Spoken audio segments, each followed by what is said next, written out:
Bienvenue dans The Dots Rendez-vous, le podcast où l'on rencontre celles et ceux qui font vibrer la tech et l'innovation au Luxembourg. Aujourd'hui, c'est Cédric Jadoul et Ronan van der Elst qui répondent à nos questions. Bonjour Ronan, bonjour Cédric. Comment Bonjour. ça va? La forme. La forme? T'as après ton marathon, tout va bien? Les jambes? J'en tout ferai est pas un nickel tout de suite, mais parfait. Et toi Cédric? Tout va bien, pas de marathon ce week-end-ci, mais tout va bien. Parfait. Si on est là aujourd'hui, c'est pour parler un peu de vous. Alors, avant de commencer, est-ce que vous pouvez m'expliquer qui vous êtes et ce que vous faites? Donc, je m'appelle Ronan van der Elst, je suis associé dans le département d'Advisory Consulting de Deloitte et j'ai le plaisir de m'occuper de nos services de transformation technologique. Cédric? Et Cédric Jadoul, donc moi je suis associé chez Deloitte et je suis responsable de la partie Intelligent Automation. Parfait, donc tu es associé assez récemment et justement, Ronan, est-ce que tu peux m'expliquer ce qui est derrière ce projet d'avoir engagé Cédric? Mais certainement, le point de départ, c'était une revue de notre portefeuille de services, qui était déjà assez complet parce qu'on couvre les systèmes cœur, SAP, le CRM, la data, mais aussi la stratégie technologique et le cyber. Mais ce qui nous manquait, c'était une capacité à adresser la thématique de l'automatisation sous un angle technologique et de manière holistique. Et donc là, on a regardé quelles étaient nos options, et construire ça de manière organique, ça prend énormément de temps. Et surtout, vu la vitesse dans le marché aujourd'hui liée à l'intelligence artificielle. Donc on s'est dit que le chemin le plus direct, c'était d'aller chercher le meilleur dans le marché, et c'est pour ça que Cédric nous a rejoints. Donc Cédric, tu as rejoint Deloitte. Donc qu'est-ce que tu peux m'en dire plus sur cette nouvelle activité et expliquer pourquoi avoir été choisi Deloitte? Oui, donc au niveau de l'activité, l'objectif est effectivement d'adresser le secteur de l'automatisation au sens large. Il y avait déjà des grandes initiatives d'automatisation qui étaient nées depuis une dizaine d'années, notamment avec l'avènement des sujets de robotic process automation, qui étaient venus apporter une certaine couverture technologique autour des possibilités d'augmentation des process, ou en tout cas d'automatisation des process. Bien avant ça, évidemment, il y avait déjà des projets autour de tous les sujets de BPMN, workflow et tous les sujets de process orchestration. L'arrivée de l'agentique vient vraiment remettre l'automatisation des processus au centre de la réflexion des clients et de nos différents clients. Donc l'objectif ici, c'est vraiment d'agréger l'ensemble des technologies disponibles sur le marché, workflow, process, toute la partie robotique et également toute la partie agentique qui aujourd'hui constitue une myriade de technologies très large pour pouvoir adresser le marché avec non seulement un stack technologique qui est vivant et qui permet de résoudre toutes les problématiques existantes, mais également aussi à travers une méthode et une démarche d'adoption des solutions qui peuvent exister, une appropriation. Et donc pourquoi Deloitte, tu aurais pu faire ça autre part?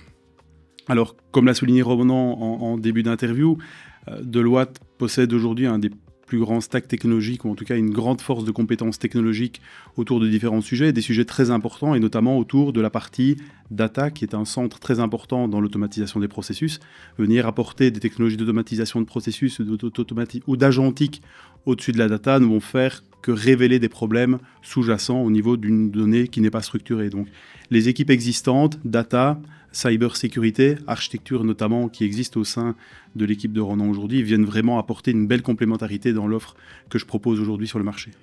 Ronan, donc tu as engagé Cédric il y a 2 mois. Est-ce que ça commence déjà à porter ses fruits selon toi? Est-ce que tu as déjà vu, est-ce que tu vois déjà un peu, est-ce qu'il s'intègre bien? Parce que souvent, il vient de chez Fujitsu, pour pas cacher, donc les gens ici le savent. Est-ce que tu penses qu'il s'est bien adapté? Est-ce qu'il pense qu'il pourra très bien s'adapter à ce nouveau rôle? Mais c'est une bonne question parce que quand on recrute un profil expérimenté dans un Big Four, il y a toujours une petite zone d'incertitude. Mais honnêtement, ici, ça a été à une vitesse vraiment fulgurante. Je pense qu'il a très vite assimilé la culture, le mode de fonctionnement, qui est quand même différent d'une société traditionnelle. Et aussi, il a très vite fait le lien avec nos équipes métiers. Parce qu'au final, ce qui fait le succès aujourd'hui dans le marché de ce type d'initiative, c'est quand on combine vraiment l'expertise technologique, métier et puis compliance cyber. Ouais, merci pour ces précisions. Il fallait que j'en parle.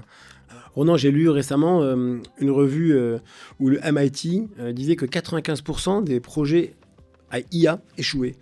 Comment on fait pour faire partie de ces 5% restants? Est-ce que tu sais un peu, est-ce que vous avez des recettes? Ouais, j'en ai une. Il suffit de travailler avec nous.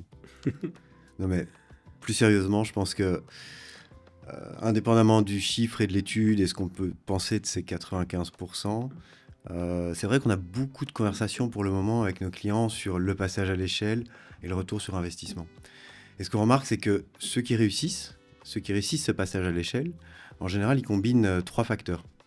Le premier, c'est qu'ils ne traitent pas ça comme un sujet technologique. Ils traitent ça vraiment comme un sujet combiné technologie, métier et compliance. C'est ça qui fait qu'à un moment donné, on n'aura pas de point de blocage sur le déploiement en production ou qu'on aura quelque chose de vraiment utile pour le métier. Le deuxième, c'est qu'ils ont plutôt une stratégie top-down que bottom-up. Donc, on a vu beaucoup de petites initiatives fleurir dans les organisations avec des petits use cases. Alors, je pense que c'était super pour l'apprentissage. Mais par contre, si on veut vraiment du retour sur investissement, le mieux, c'est au niveau de l'entreprise, d'avoir ces 2-3 zones d'investissement et de faire des revues de bout en bout des process. Et le troisième point, c'est que ceux qui réussissent, c'est ceux qui ont des bonnes fondations en data et en gestion documentaire. Parce que l'AI, ça va vraiment être une loupe, ça va être un amplificateur sur tous les problèmes dans ce domaine-là dans l'entreprise. Et donc on voit d'ailleurs aujourd'hui de plus en plus d'organisations relancer des programmes de gestion de données et de gestion documentaire. Et finalement, à moyen terme, je pense qu'honnêtement, c'est ça qui va apporter le plus de valeur. Justement, c'est un peu de l'automatisation, si je ne me trompe pas. Hein.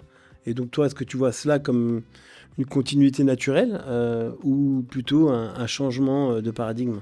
Je pense que c'est à la fois les deux. Il y a une continuité naturelle de ce qui se fait depuis plusieurs années, avec la continuité et l'exploration des technologies comme la robotique et comme la partie workflow et process, qui permettent justement de manière très déterministique d'attaquer un processus et de pouvoir l'exploiter et l'automatiser. Maintenant, ça ne fait pas tout. Il y a beaucoup de processus qui sont vite non déterministes, sur lesquels il faut une réflexion, sur lesquels il va falloir des capacités beaucoup plus accrues d'automatisation. Et c'est là que les sujets d'intelligence artificielle, agentique, viennent apporter une aide supplémentaire dans l'orchestration des processus. Donc c'est pour ça que nous, aujourd'hui, on n'appelle pas ça seulement l'agentisation de nos clients, on appelle vraiment ça l'intelligent automation, parce que pour nous, c'est vraiment la combinaison des différentes technologies ensemble qui vont apporter une valeur complète et qui, justement, vont permettre aux entreprises non pas seulement d'accélérer leur processus, mais vraiment de passer au niveau supérieur de l'automatisation de ce qu'ils veulent faire dans leurs différents départements. Justement, chez Deloitte, une entreprise d'à peu près 3000 personnes, hein, on devrait pouvoir l'appliquer, non ? Ouais, c'est pas faux. Non, mais c'est vrai qu'on a beaucoup parlé de la manière dont on accompagne nos clients, on pourrait les accompagner. Mais pour nous, au même niveau d'importance, on a le fait de transformer l'expérience qu'on offre à nos clients via de l'automatisation intelligente, via de l'agentisation. Et ça peut être soit via une interface conversationnelle pour juste changer le mode d'interaction, soit via de l'automatisation ou de l'agentisation de processus pour livrer plus de valeur plus vite à nos clients. Et ça, on a déjà eu franchement des beaux résultats, que ce soit dans les projets de transformation, où on a travaillé sur l'automatisation du testing, ou aussi même sur maintenant le cœur et l'automatisation de la configuration de package. Ou alors dans nos services Operate ou Managed Service, où vraiment là, on a notamment dans les systèmes KYC ou dans les systèmes de gestion de données, on a introduit de l'agentisation pour aller plus vite ou pour fournir plus de valeur. Donc là, franchement, des beaux résultats. Et en parallèle de ça, on travaille aussi sur des nouveaux produits qu'on va appeler du service as a software. Donc on va vraiment by design être agentique et puis fournir des nouveaux services aux clients. Mais ça, c'est pour dans pas très longtemps. Et c'est confidentiel ? Alors, on vous réserve la surprise. Ouais, parfait. Cédric, dans quel domaine, toi, tu vois le plus d'impact rapide et tangible ? Je pense qu'il faut reprendre le sujet sur qu'est-ce que l'on veut faire et ce que l'on veut optimiser. Donc il faut effectivement, tout d'abord, dans différentes entreprises, le point important, c'est d'identifier les cas d'utilisation. Je pense que c'est là le point. C'est avant de parler de qu'est-ce qu'on peut faire avec une technologie, je pense qu'il y a énormément de technologies aujourd'hui qui peuvent faire beaucoup de choses, mais c'est de repartir du cœur du qu'est-ce que l'on veut automatiser, quels sont les cas d'utilisation qui ont un vrai impact pour l'utilisateur. Et ensuite, identifier le type de choses que l'on veut faire. Aujourd'hui, quand on parle d'agentique, il y a plein de choses. Il y a l'automatisation de processus qu'on va pouvoir organiser en automatisant et en orchestrant un process complet, mais il y a aussi et simplement ce qu'on appelle les systèmes de RAG qui vont permettre aussi d'exploiter une donnée documentaire pour pouvoir augmenter l'utilisateur et lui permettre d'aller plus vite dans sa recherche. Donc entre l'augmentation du contenu et l'exploitation du contenu, l'automatisation agentique, l'orchestration agentique complète, il y a différents niveaux de processus qui vont pouvoir apporter de la valeur et l'idée c'est d'aller retrouver le bon cas d'utilisation dans le domaine. Mais je pense qu'aujourd'hui, tout secteur est impacté, que ce soit la banque, l'assurance, le secteur public, les asset managers, etc. Tout le monde va être impacté par ces différents sujets. Les cas d'utilisation vont de la KYC automation avec toujours du human in the loop pour garder un certain contrôle, la classification automatique de documents entrants, l'exploitation de documents pour un département compliance pour finalement accélérer la revue de documents légaux tout en gardant effectivement à nouveau un humain dans la boucle pour pouvoir contrôler ce qui est fait. Donc les cas d'utilisation sont assez nombreux. Ce qui est important, c'est de voir à l'échelle de l'entreprise quel cas de figure exploite le mieux la technologie et à quel endroit on va pouvoir l'utiliser. Maintenant, une question encore pour toi. Où est-ce que tu te vois dans 5 ans? Donc, et comment tu vois l'évolution de l'écosystème à 5 ans? Je pense qu'on n'est qu'au point d'entrée de ce sujet. Le sujet de l'automatisation n'est pas le point d'entrée, mais en tout cas, le sujet agentique est vraiment le point d'entrée. Aujourd'hui, l'ensemble des entreprises sont en train de découvrir le potentiel de ces technologies.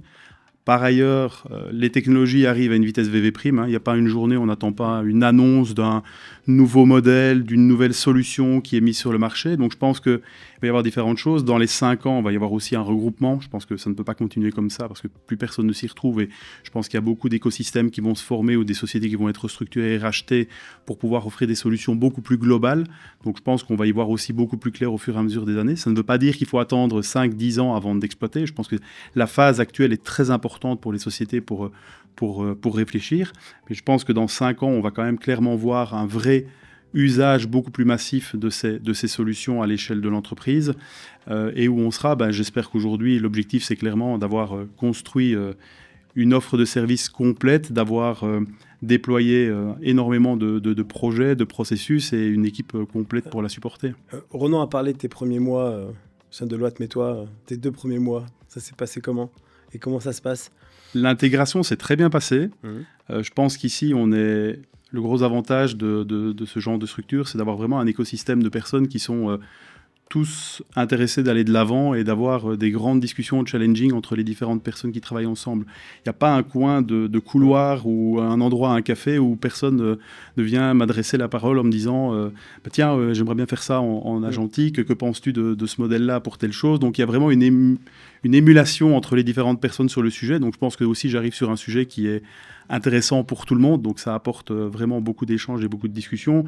Et c'est vrai qu'après 2 mois, je vois énormément de sujets qui fleurissent et c'est très stimulant. Je veux dire, c'est très stimulant d'avoir aussi toutes les personnes qui entourent. Intellectuellement parlant, c'est très stimulant intellectuellement et très, très stimulant aussi au niveau réseau, au niveau intégration de personnes. Et comment toi tu vois donc l'évolution, tout ce qui est IA, automatisation, d'ici 5 ans, c'est quoi ton ressenti pour finir un peu cette interview-là?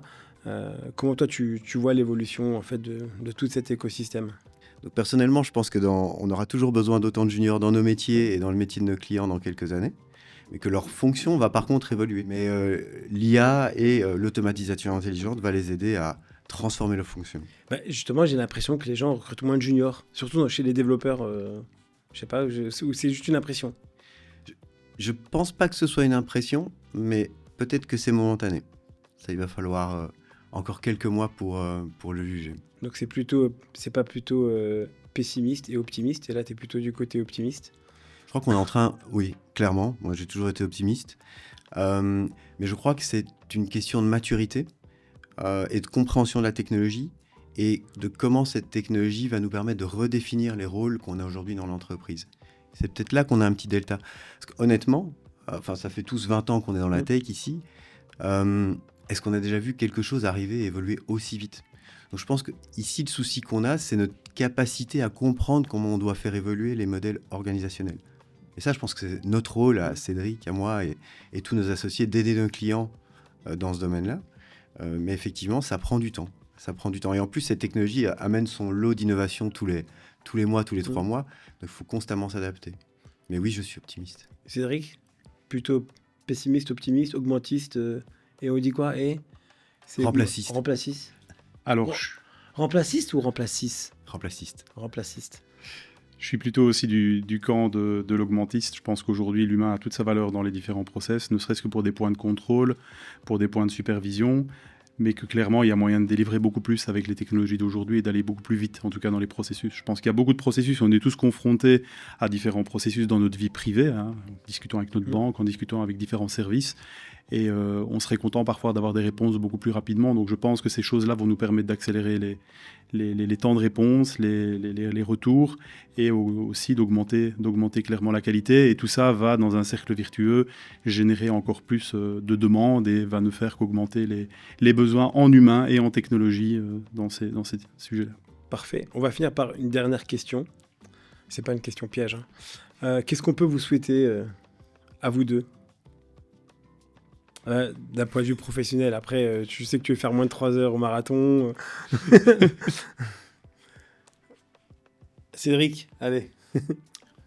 Je pense que si on le prend d'un point de vue professionnel, avec l'activité qui est en développement, qui sera toujours en développement continuel parce que la technologie ne fait qu'évoluer, donc c'est effectivement de pouvoir construire et de continuer à développer cet écosystème de professionnels chez Deloitte qui nous permettra vraiment d'apporter les meilleures solutions à nos clients à tout moment, à tout niveau de l'évolution de la technologie et des besoins. Je pense que c'est vraiment ça qu'on cherche à être, c'est être le meilleur point d'entrée pour les clients sur ces sujets d'automatisation, et donc de continuer à l'être. Ronan? D'inverser la statistique du MIT. Ah ouais, passer de 95% des projets qui réussissent. Grâce à Deloitte. Ouais.